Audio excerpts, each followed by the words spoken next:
When Congress passed and President Trump signed the CARES Act in late March, millions of unemployed Americans were to receive an extra $600 in unemployment benefits. Those benefits would be paid out by each state until or before July 31st. That's this Friday. With the deadline looming, Julie writes, can you find out if Oregonians who are waiting on their unemployment benefits will still receive the $600 supplemental employment benefit if the program expires before we get paid?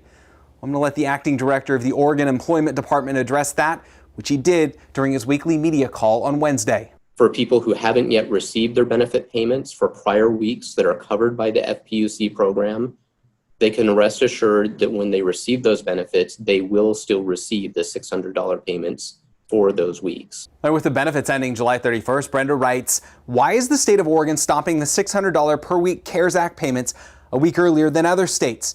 It seems cruel to discontinue the help early when they are so incredibly slow and late to deliver the unemployment benefits. Now, the answer to that one is because of the calendar. That's because the state of Oregon classifies a working week as Sunday through Saturday. July 31st lands on a Friday, making the last full week ending July 25th.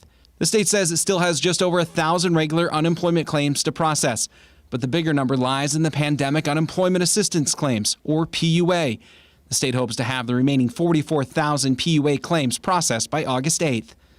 Devon Haskins, KGW News.